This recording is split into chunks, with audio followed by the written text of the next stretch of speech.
إن الحمد لله نحمده ونستعينه ونستغفره ونؤمن به ونتوكل عليه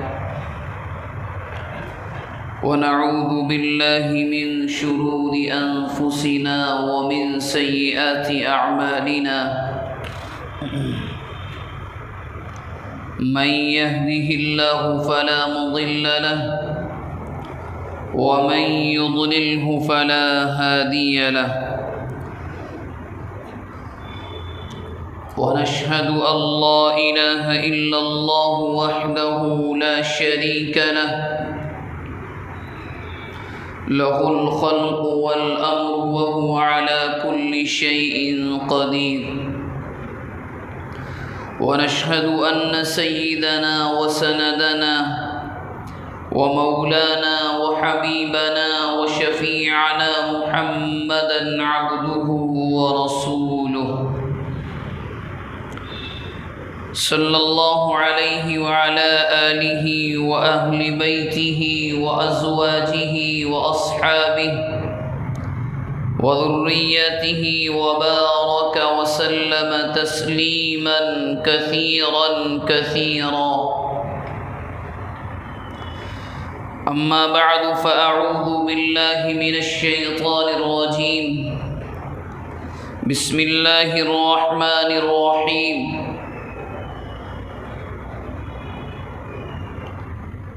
هو الذي بعث في الأميين رسولا منهم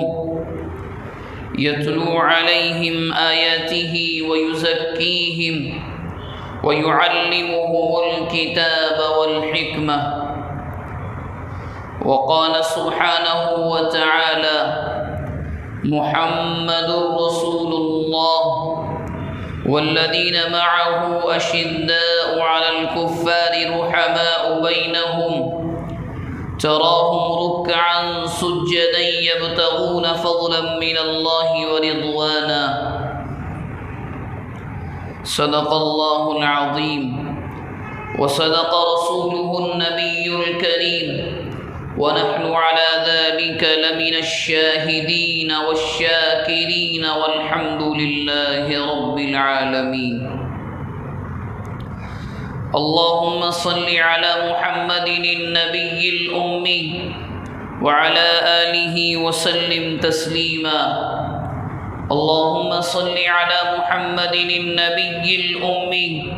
وعلى آله وسلم تسليما.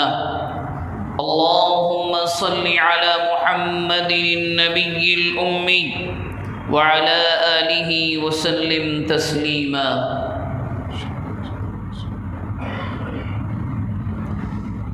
قابل احترام بزرگوں، عزیزوں اور دینی بھائیوں،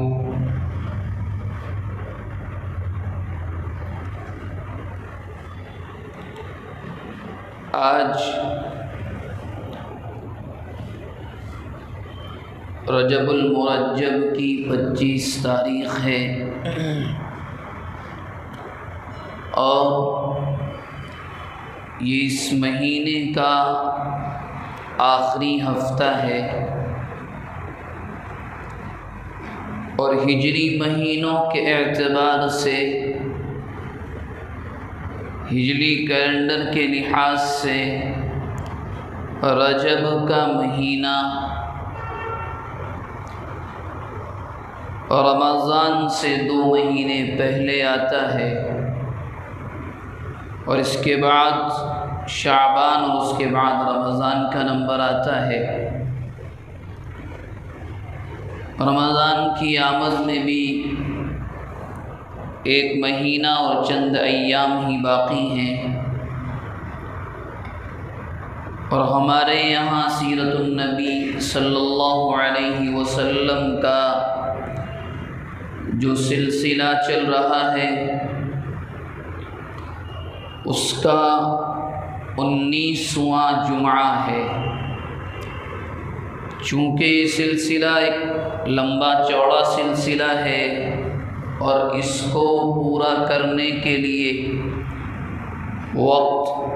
بہت درکار ہے اور بہت سے وقت کی ضرورت ہے۔ یہ سلسلہ ایسے ہی چلتا رہے گا، لیکن ضرورت کے لحاظ سے وقت کی مجبوری کہیں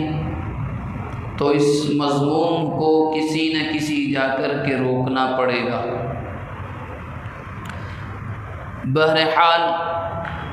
نبی اکرم صلی اللہ علیہ وسلم کی سیرت کا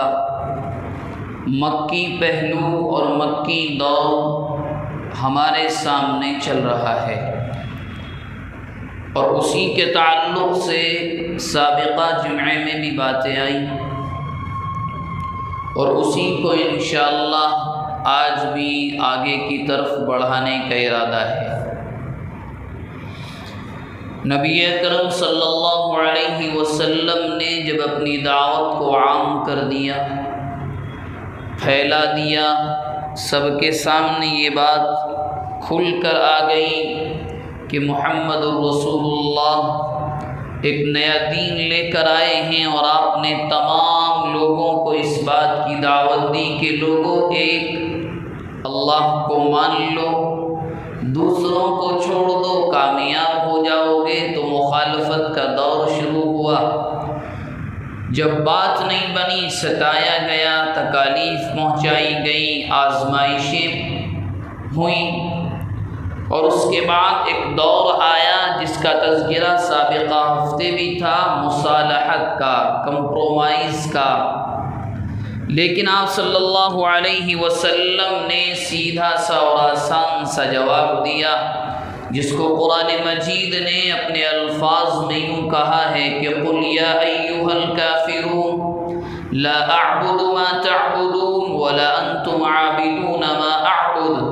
وَلَا أَنَا عَابِدٌ مَا عَبَدتُّمْ۔ یہ نہیں ہو سکتا کہ تم آؤ ایک دن ہمارے اللہ کی عبادت کرو، ہم ایک دن تمہارے بھگوان کو مانیں اور پوجیں، یہ ملغوبہ چلنے والا نہیں ہے۔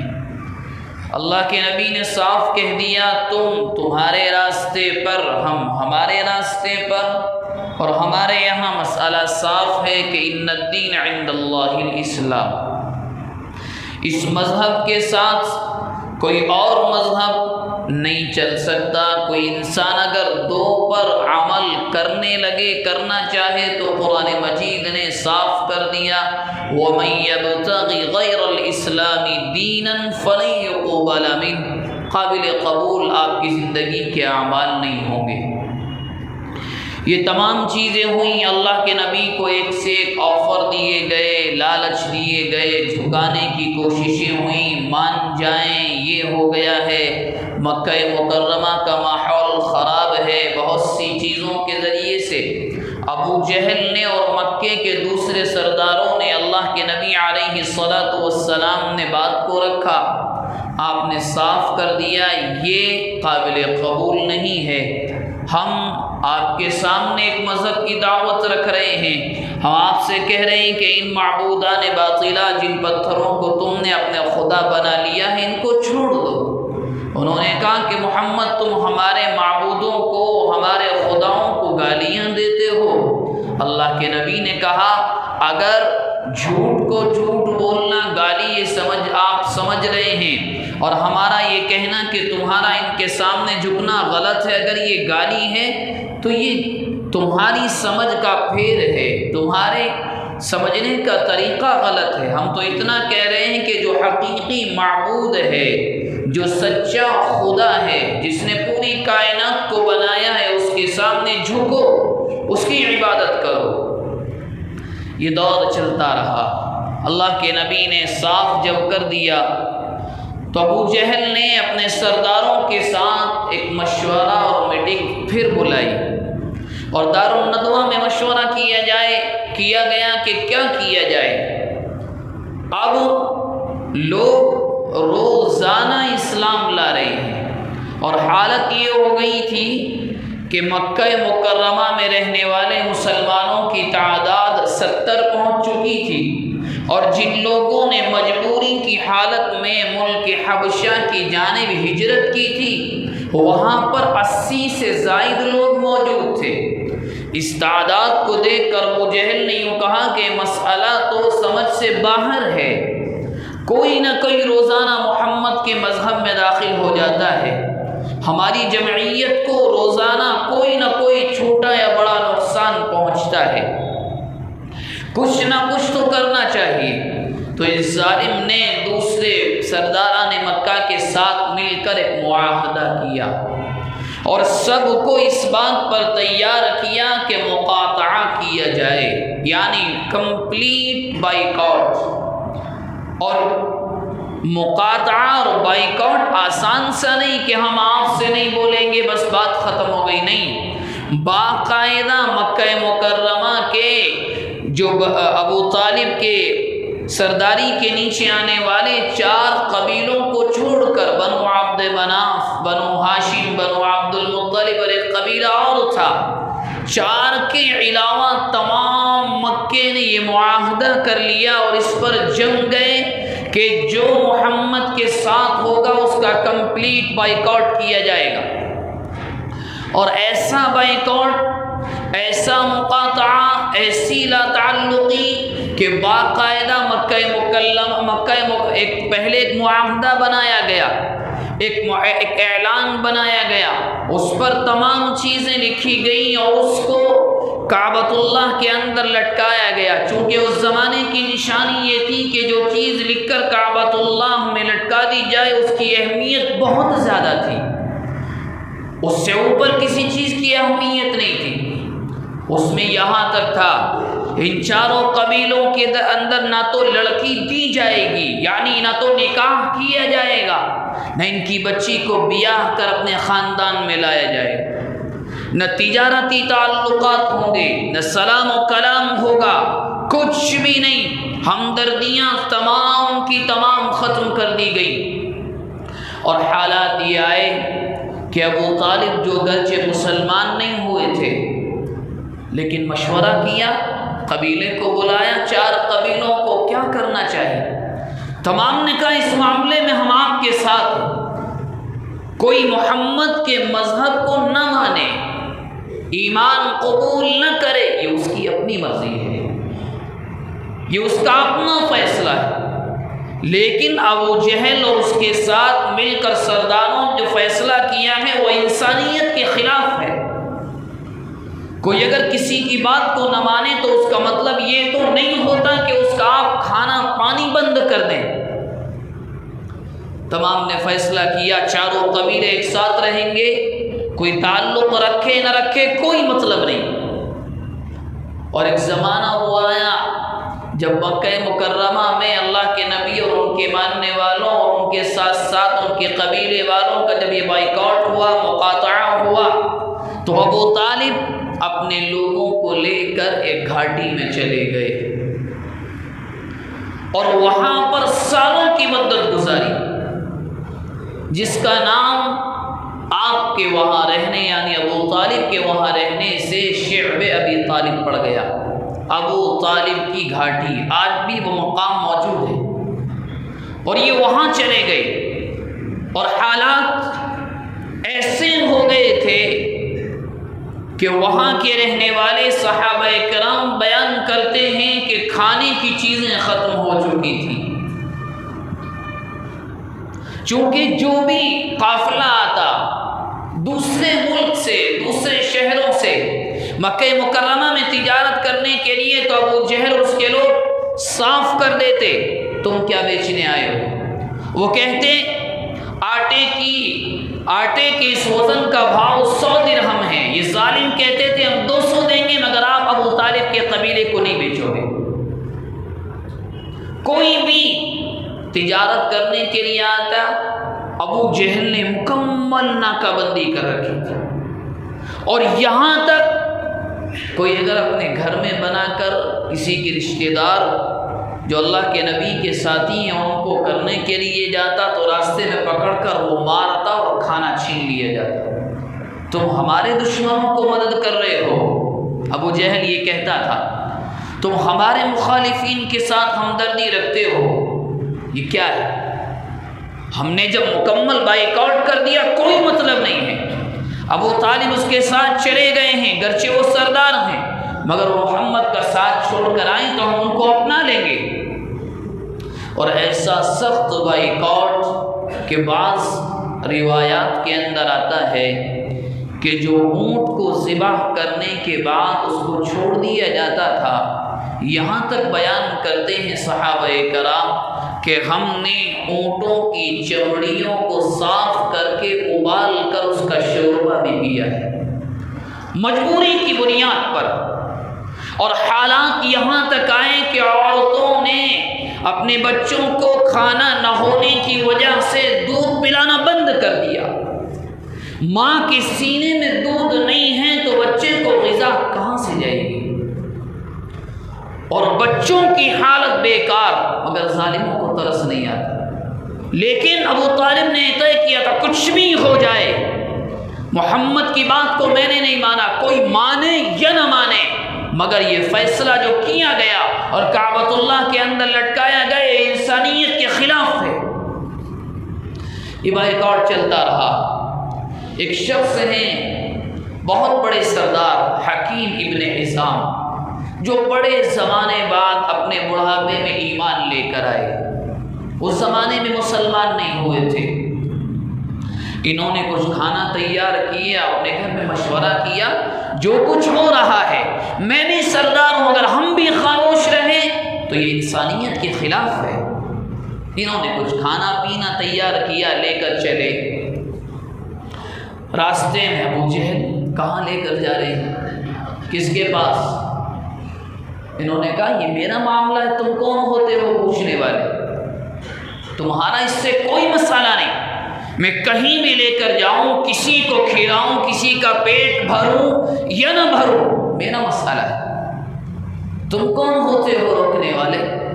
خیر یہ جانے نہیں دیتا ہے۔ ایک شخص اور آیا ابو البختری، یہ بھی گرچہ مسلمان نہیں تھا لیکن انسانیت پسند تھا۔ اس نے کہا معاملہ کیا ہے؟ حکیم نے حزام نے کہا دیکھو یہ ابو جہل ہے، میں نے پکایا ہے، میں کہیں بھی لے کر جاؤں یہ جانے نہیں دے رہا ہے، کیونکہ ابو جہل سمجھ رہا تھا کہ ابو طالب کے خاندان اور محمد کے ماننے والوں کے پاس لے کر کے جا رہے ہیں کھانا تاکہ ان کی مدد کی جائے۔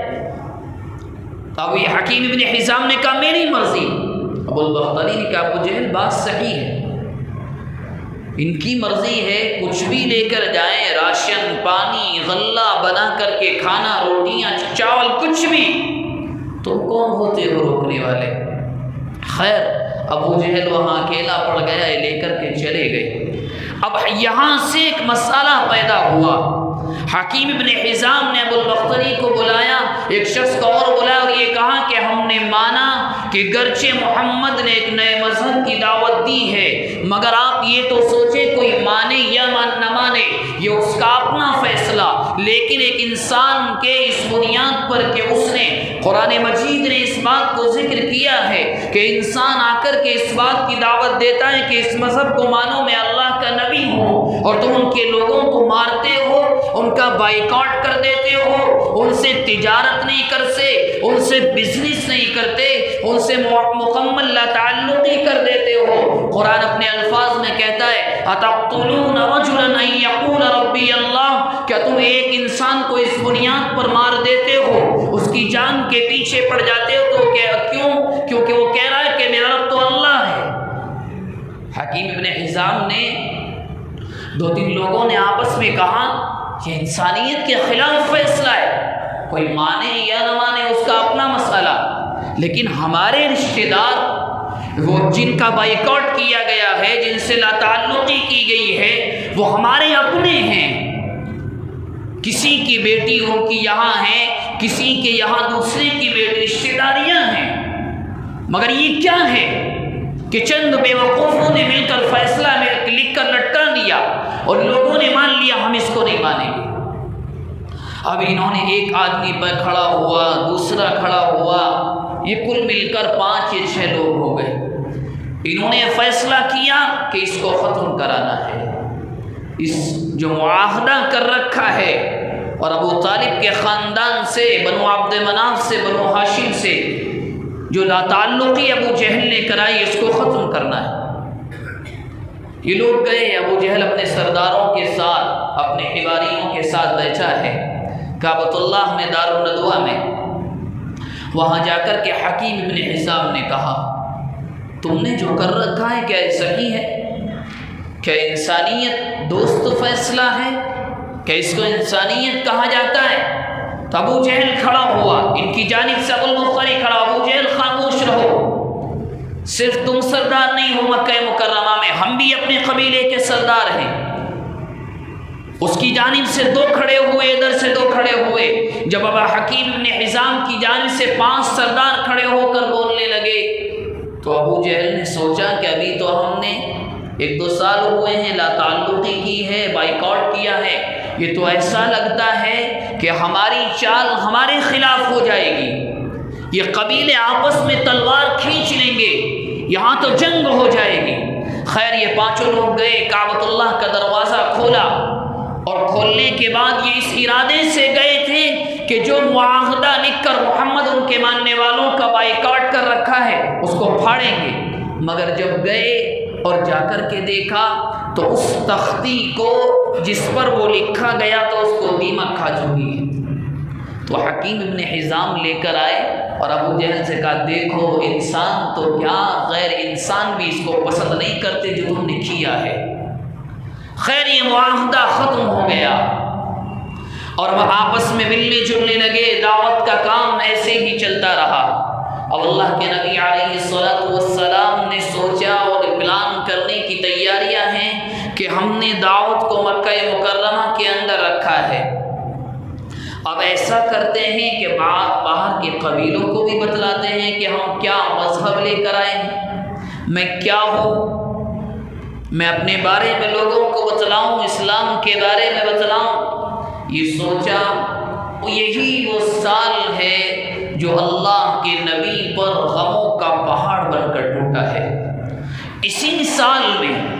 آپ کے محبوب چچا جو گرچہ ایمان لے کر نہیں آئے،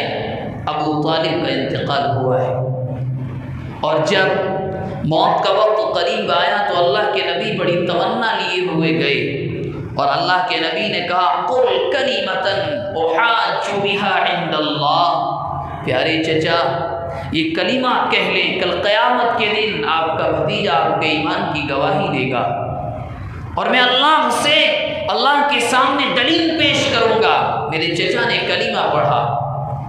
لیکن ابو طالب نے کہا میرے قوم مجھے گالیاں دے گی، شرم دلائے گی، کلمہ نہیں پڑھا، اور یہ کہتے ہوئے چلے گئے کہ میں عبد المطلب کے مذہب پر ہوں، اسی پر انتقال ہوا۔ تو اللہ کے نبی کے بارے میں آتا ہے بڑے غم زدہ، غم میں ڈوبے ہوئے باہر آئے تو قرآن مجید کی آیت آئی اور حضرت جبرائیل علیہ السلام لے کر آئے کہ محمد انک لا تہدی من احببت ولکن اللہ یہدی من یشاء، کہ یہ بات صاف صاف سنیں اور یہاں غور کریں جو بات میں آپ سے کہنے والا ہوں۔ کس سے کہا گیا؟ اللہ کے نبی سے جو اس کائنات میں اللہ کے بعد سب سے زیادہ مقدس محترم شخصیت ہیں، جن سے زیادہ مقدس اور محترم اور بڑا انسان اس دنیا میں نہ پہلے آیا، نہ ان کے زمانے میں آیا، نہ قیامت تک آئے گا، ان سے کہلوایا گیا انک لا تہدی من احببت ولکن اللہ یہدی من یشاء، کہ محمد اس بات کو صاف سنیں، جس کو آپ چاہیں گے اس کو ہدایت نہیں مل سکتی۔ انک لا تہدی من احببت ولکن اللہ یہدی من یشاء، اور اللہ نے یہ اعلان کیا لیکن ہدایت تو ہمارے ہاتھ میں ہے، ہم ہدایت دیتے ہیں، ہم راہ راست پر لاتے ہیں۔ ہم قرآن مجید کی اس آیت کے ذریعے سے بڑی محبت سے آپ سے کہنا چاہتے ہیں کہ جو لوگ اس مغالطے میں رہتے ہیں، ذہن کے اس خناس میں رہتے ہیں کہ فلاں کی چادر پکڑ کر فلاں درگاہ پر جا کر کسی کے دامن کو پکڑ کر بغیر نمازوں کے پڑھے ہوئے، بغیر کسی کام کے کیے ہوئے، بغیر زکوٰۃ ادا کیے ہوئے، رمضان آئے تو رمضان کے روزوں کو رکھے کے بغیر میں فلاں درگاہ پر جاؤں گا، فلاں اللہ کے ولی کے یہاں جا کر کے کچھ نذرانہ چڑھاؤں گا، جنت مل جائے گی۔ میرے بھائی، اولیاء اللہ کا نمبر تو تابعین، تبع تابعین کے بعد آتا ہے، صحابہ کرام کے نہ جانے کتنے بعد آتا ہے۔ یہاں تو اللہ اپنے نبی سے کہہ رہا ہے انک لا تہدی، مطلب کیا نکلا کہ محمد رسول اللہ جس کو آپ جنت دلانا چاہیں نہیں مل سکتی، یہ ہمارے ہاتھ میں ہے۔ اور قرآن مجید نے ایک اور جگہ کہا وَلَكِنَّ اللَّهَ يَهْدِي مَن يَشَاءُ، ہدایت اور گمراہی ہمارے ہاتھ میں ہے۔ یہاں تو مسئلہ صاف کر دیا گیا، انسان کے لیے کیا، وَهَدَيْنَاهُ النَّجْدَيْنِ، یہ سچ کا راستہ، یہ جھوٹ کا راستہ، اور ہم نے آپ کو عقل دی ہے، ہم نے آپ کو دماغ دیا ہے، ہم نے آپ کو ذہن دیا ہے۔ اچھے اعمال کرو گے باغات آپ کے انتظار میں ہیں، برے اعمال کرو گے تو جہنم کی پکتی اور دہتی ہوئی آگ آپ کے انتظار میں ہے۔ اللہ کے نبی بڑے غمگین ہیں، ابھی ایک غم کا پہاڑ ٹوٹا ہے، کچھ دن گزرے آپ کی پہلی زوج مطہرہ حضرت خدیجہ الکبریٰ رضی اللہ تعالیٰ عنہ کا بھی وصال ہوئے اسی سال میں۔ اور آپ سوچیں کہ یہ دونوں حمایتیں اللہ کے نبی کے لیے سب سے بڑی تھی۔ حضرت خدیجہ کے بارے میں آتا ہے کہ اس اللہ کی بندی نے اپنا تمام مال، ایک ایک پائی،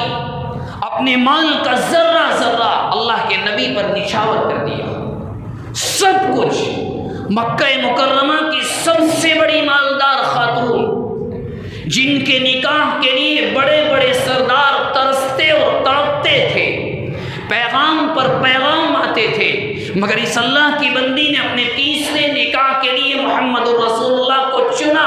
اور چننے کے بعد ایسی وفا کی، ایسا ساتھ دیا، اس کے بعد کوئی مثال نہیں تھی، اور اتنا ساتھ دیا۔ امی جان عائشہ فرماتی ہیں کہ مدینہ منورہ میں آنے کے بعد جب بھی کوئی جانور ذبح کرتے تو خدیجہ کی سہیلیوں کو اللہ کے نبی بھیجتے اور کہتے جاؤ جاؤ فلاں گھرانے میں خدیجہ کی سہیلی اور اس کی بہن رہتی ہے، گوشت وہاں تک پہنچا دینا۔ ایک دن امی جان عائشہ کہتی ہیں مجھے غیرت آئی، سوتن کو غیرت آتی ہے، میں نے پوچھا اللہ کے نبی ہم بھی آپ کے ساتھ رہتے ہیں، آپ سے محبت کرتے ہیں۔ اللہ کے نبی نے ارشاد فرمایا عائشہ خدیجہ نے جو میرے ساتھ کیا اس کا احسان میں نہیں چکا سکتا، تمام مال، سب کچھ، خاندان سب قربان کر دیا۔ اور دوسرے ابو طالب گرچہ ایمان لے کر نہیں آئے، لیکن ابو طالب کے رہتے ہوئے سردار آ کر گالیاں تو دیتے تھے، لیکن ایک عام آدمی کی ہمت نہیں تھی کہ اللہ کے نبی کی جانب آنکھ اٹھا لے۔ ایک سال میں یہ دونوں سہارے اللہ کے نبی سے اٹھ گئے، چچا بھی چلے گئے، زوج محترمہ بھی چلی گئی۔ جیسے ہی چچا کا انتقال ہوا، ابو جہل اس موقع کی طاق میں تھا، انتظار میں تھا، اس نے تمام بدمعاشوں کو، تمام اوباشوں کو بلایا اور سب کو ایک ذمہ داری دی، تمہیں گالیاں دینی ہیں، تمہیں برا بھلا کہنا ہے، تمہیں کانٹے بچھانے ہیں، تمہیں چہرے پر تھوکنا ہے، تمہیں پریشان کرنا ہے، اور اس انسان کو اتنا عاجز کر دو کہ یہ اپنے مذہب کو چھوڑ دے۔ اور تمام کو تیار کیا گیا، اللہ کے نبی کو چین نہیں لینے دیتے تھے، اور یہی وہ مبارک موقع ہے کہ اللہ کے نبی کو معراج کے سفر پر بلایا گیا۔ کبھی موقع ملے گا تو بات آئے گی، معراج کا سفر آپ کر کے آئے تو آپ کے دل کو تسلی ملی۔ اور اس سے پہلے جب اللہ کے نبی نے یہ ارادہ کر لیا تھا کہ اب اپنے کام کو ذرا باہر بھی پھیلانا ہے، تو اللہ کے نبی گئے ہیں طائف کے سفر پر، اور طائف جا کر کے 3 سرداروں سے ملاقات ہوئی، ان کو جا کر کے سمجھایا میں اللہ کا نبی ہوں، بات کو مان لو، یہ میرا پیغام ہے۔ انہوں نے صاف منع کر دیا۔ اللہ کے نبی نے کہا چلو ٹھیک ہے آپ کی مرضی، مگر کم از کم عوام سے تو آپ مجھے بات کرنے دیں، میں عوام کو جا کر کے تو سمجھاؤں کہ خدا کا پیغام اسلام کیا ہے، میں کیا مذہب لے کر آیا ہوں، مگر ان ظالموں نے خود تو انکار کیا، لوگوں سے بات بھی نہیں کرنے دی۔ طائف کے بدناموں کو، بدمعاشوں کو بلایا اور بلا کر کے کہا اس انسان کو شہر سے باہر نکالو، اور اللہ کے نبی کے ساتھ وہ جو دن گزرا ہے خود اللہ کے نبی نے فرمایا اس سے سخت دن آپ کی زندگی میں کبھی نہیں گزرا، اور آپ کے پیچھے بدمعاشوں کو لگایا گیا، ان ظالم سرداروں نے پتھر برسانے کو کہا گیا، اور آپ کو اتنے پتھر مارے گئے، اتنا مارا گیا کہ آپ کے خادم بیان کرتے ہیں کہ جو جوتیاں آپ نے پہن رکھی تھی ان میں خون سے وہ بھر گئیں، اور جب خون کے اندر بھر گیا، جب وہ سوکھنے کے بعد جب ایک باغ میں جا کر اللہ کے نبی نے بھاگ کر کے پناہ لی، جب میں نے جوتیوں کو نکالنے کی کوشش کی تو آسانی سے نہیں نکلی، اتنا خون اللہ کے نبی کا بہا، اور ان ظالموں نے اتنا مارا کہ آپ بے بس ہو گئے۔ ایک دن امی جان عائشہ رضی اللہ عنہا نے پوچھا اللہ کے نبی کوئی دن آپ کی زندگی کا جو تکلیفوں کا گزرا ہو؟ اللہ کے نبی نے فرمایا وہ دن تھا جس دن تیری قوم نے طائف کے ساتھ میرے ساتھ وہ معاملہ کیا تھا، اس سے زیادہ سخت دن اللہ کے نبی کی زندگی میں کوئی نہیں گزرا۔ گالیاں، پتھروں کی برسات، خون سے شرابو، اور یہ کون ہے؟ یہ اللہ کا نبی ہے، یہ عام انسان نہیں ہے۔ جب غمگین ہوئے تو فرشتے کو اللہ نے بھیجا، گھبرائیں نہ، کیا آپ مایوس ہو گئے ہیں محمد؟ کیا آپ گھبرا گئے، ڈر گئے؟ نہیں، آپ چاہیں تو یہ پہاڑوں کا فرشتہ حاضر ہے، آپ اشارہ کریں، ہم دونوں پہاڑوں کو ملا کر طائف کے وجود کو زمین سے مٹا دیں گے، آپ اجازت دیں۔ تو اللہ کا نبی کیا کہتا ہے؟ نانا مولا یہ درخواست نہیں ہے آپ سے، اس قوم کو ہدایت دے دے، یہ جانتے نہیں ہیں، فَإِنَّهُمْ لَا يَعْلَمُونَ، یہ مجھے نہیں جانتے ہیں،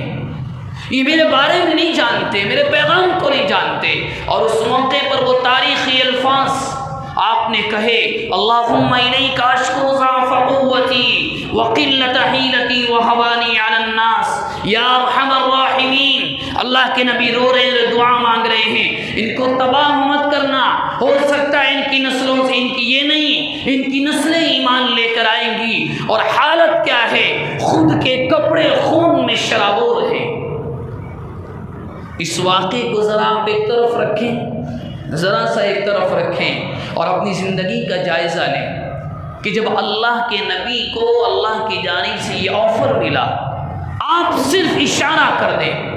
صرف اشارہ کر دیں، ہم تباہ کر دیں گے، ان کا وجود نہیں ملے گا، اور ہمارا حال کسی سے تکلیف پہنچ جائے ہم اس کو مٹانے کے در پہ ہو جاتے ہیں۔ اسی لیے تو اللہ کے نبی نے کہا، اللہ کے نبی کے بارے میں قرآن نے کیا کہا؟ وَمَا أَرْسَلْنَاكَ إِلَّا رَحْمَةً لِلْعَالَمِينَ، ہم نے آپ کو سراپا رحمت بنا کر کے بھیجا ہے۔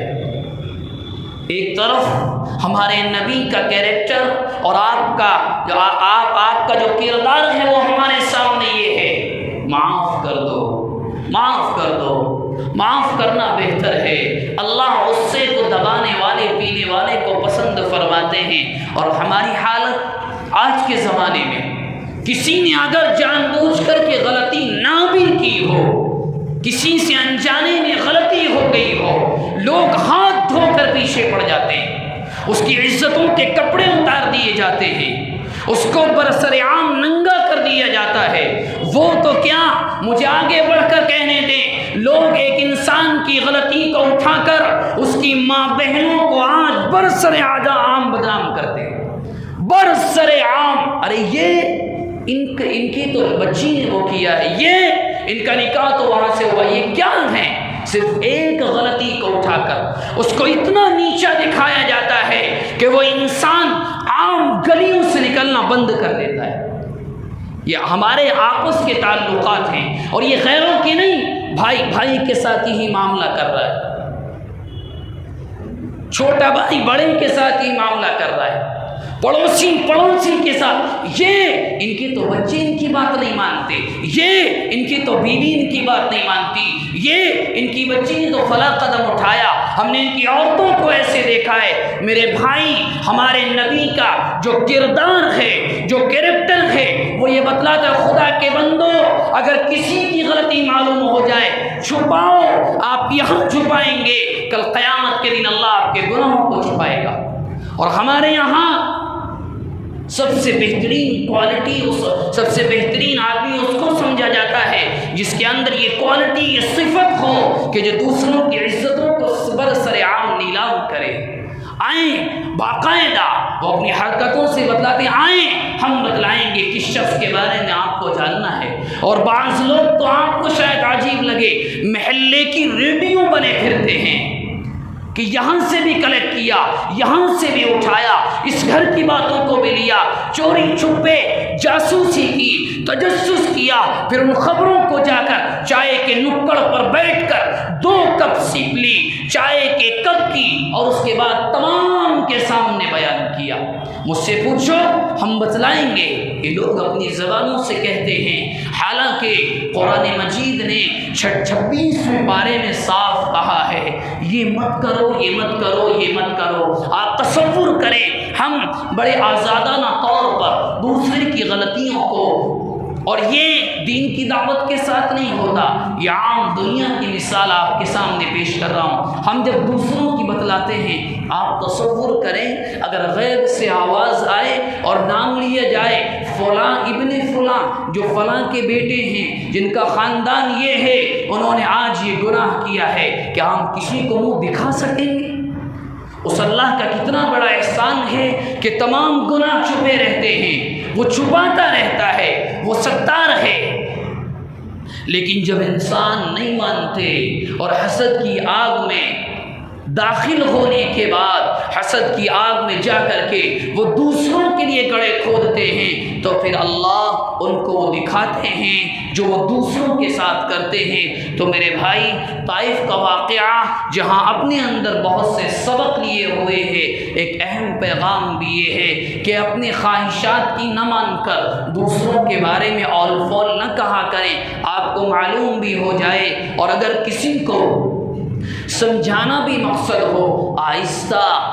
بلا کر ایک کان میں کہہ دیا کریں، ہم نے یہ دیکھا ہے، ہم آپ سے کہہ رہے ہیں، اس کی اصلاح بھی ہو جائے گی، دنیا کو معلوم بھی نہیں ہوگا۔ جو باتیں ہمارے سامنے آئیں دعا فرمائیں اللہ تبارک و تعالی اخلاص نیت کے ساتھ عمل کرنے کی توفیق مرحمت فرمائے، آمین۔ وما علینا الا البلاغ۔